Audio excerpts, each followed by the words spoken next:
good? It's your boy Crossum, aka your best average gamer. And what they talk about? They talk about none. No, they talk about Bleach Rebirth of Souls. So here's the thing.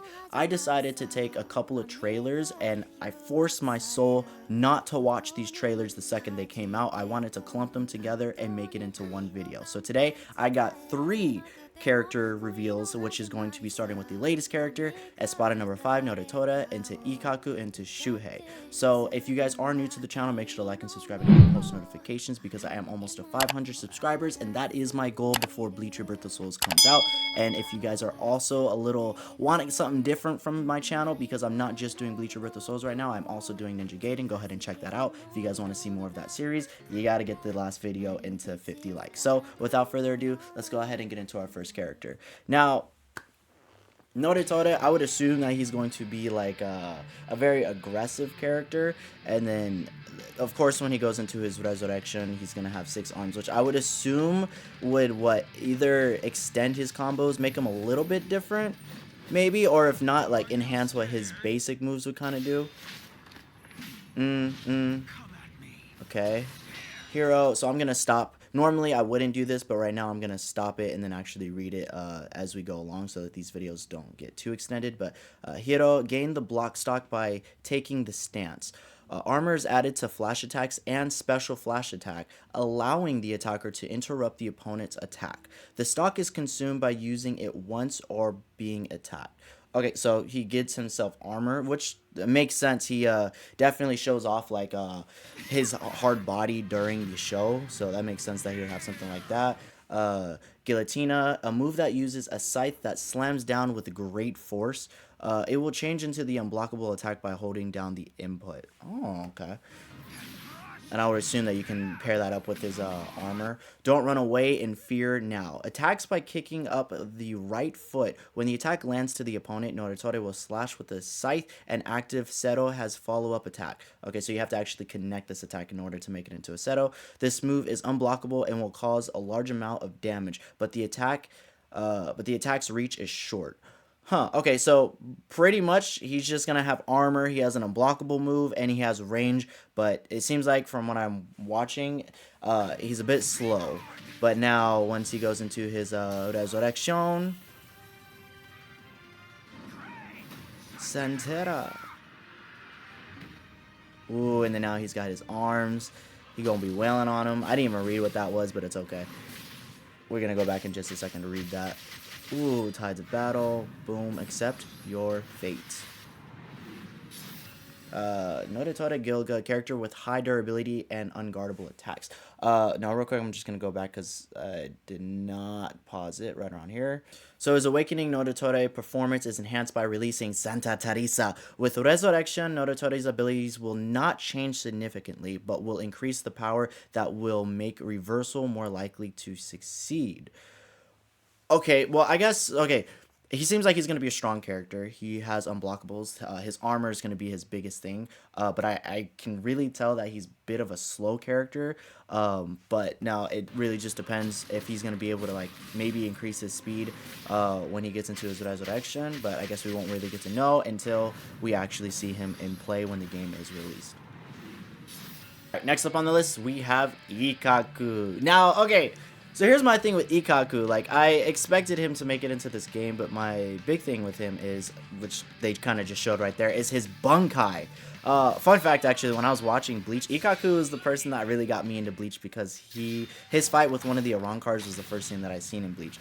But my thing is, when we see, like, the trailers and stuff, we already know that we're going to probably get to fight some characters that are not going to be able to be playable, just kind of like Grand Fisher. He's one of them. So the question is, are we going to be able to fight some, not Espada, but Arankars that we won't be able to play, and then maybe their later DLC, which would be fairly interesting, but if not, they would be within the game because his Bunkai was only used against one person, and it wasn't somebody that I would expect to be within the game. Now, I forgot his name, so I'm not going to be able to bring it up, but let's go ahead and get into this move right here, which that is a lot of wording, but Slayer Stance. Ikaku takes a lowered stance where can initiate 3 types of attacks. By inputting additional buttons, The attacks are a powerful sweep attack, a rush attack that closes the distance rapidly, and a counter attack that parries.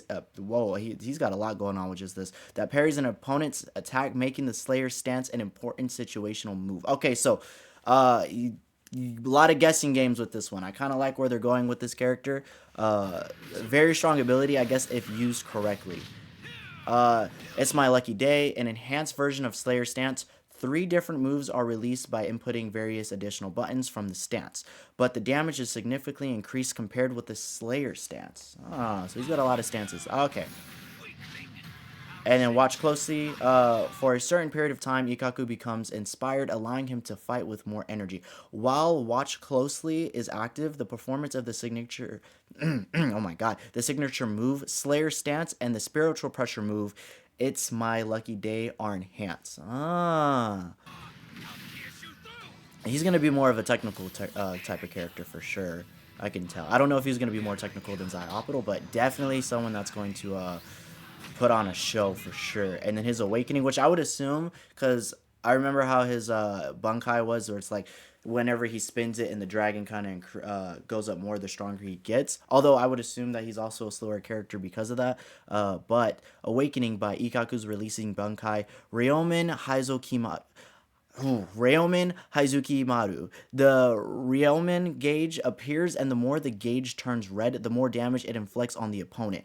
The Ryomen gauge accumulates energy when attacking an opponent or receiving damage from an opponent. Now, this part, literally exactly how I would assume he'd be played, because obviously from his captain, Kenpachi, he wants to be kind of similar to him, and the fact that he takes damage in order to get stronger gives those same similarities to Kenpachi, so nice little touch on him. I like that portion. How technical he is, though, before he gets into Bunkai is going to be crazy, because now he's also going to feel like a completely different character just by going into his Bunkai, because he's no longer using his spear when he's in Shikai form. So let's see. Ikaku Madarame, Squad 11. Wide variety of attacks and strong at close range fights. Last but not least, it's going to be Shuhei, which, by the way, I think I said this before.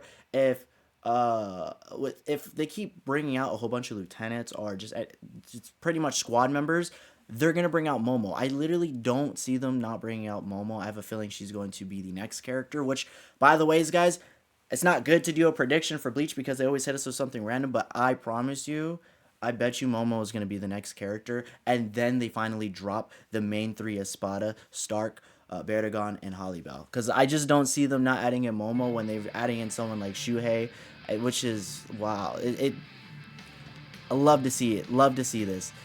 Squad 9.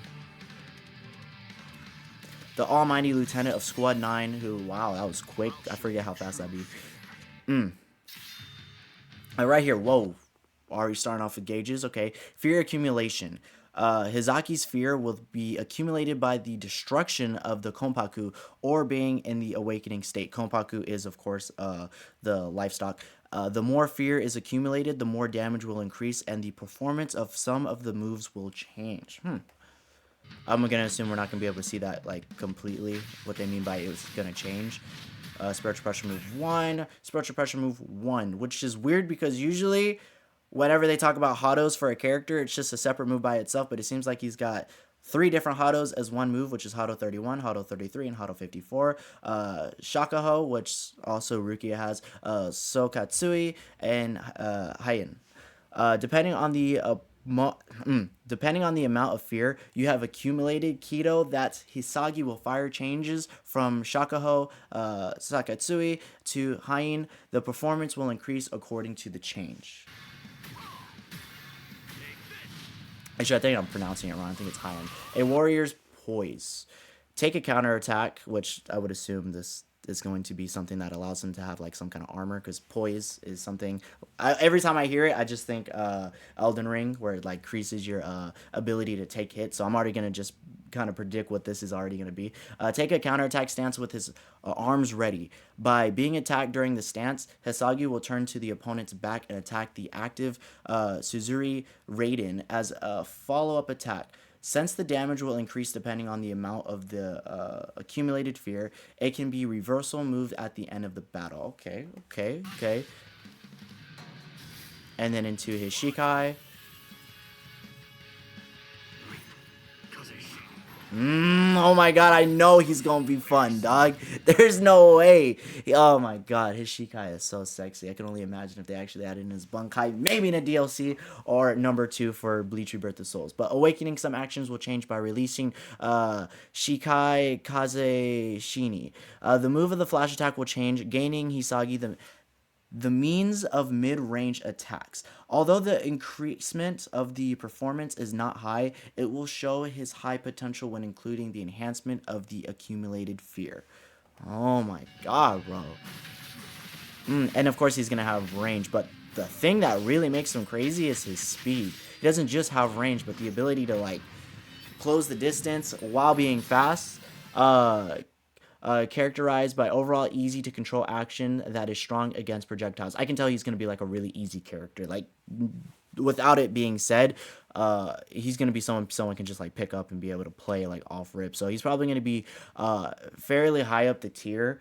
Now, as far as like Noritore, I feel like he will be like maybe somewhere like A tier, only because he seems a little bit on the slower side. Ikaku, I would say C, just because like, hey, you're going to have to do a lot of mix-ups. I'm not saying like that's a bad thing, but you're going to have to really know the character, which is going to set up a lot of 50-50 setups with him, and then having to play those guessing games where someone like Shuhei is just going to be consistently going, and I'm so sure there's going to be like a rhythm that you're going to be able to create with this character that's going to be very crucial when it comes to the competitive side of Bleach Rebirth of Souls. If you guys made it to the end of the video, make sure to hit that thumbs up button because the like goal is going to be 20. And also, don't forget to leave a comment, guys, about what you guys think about some of these characters that have been revealed, or maybe on who you guys think is going to be the next character reveal, because I honestly think it's going to be Momo, and then after that, they're going to start revealing the bigger Spada 1, 2, and 3. So, it's your boy Crossup. If I crossed you up once, I can do it again.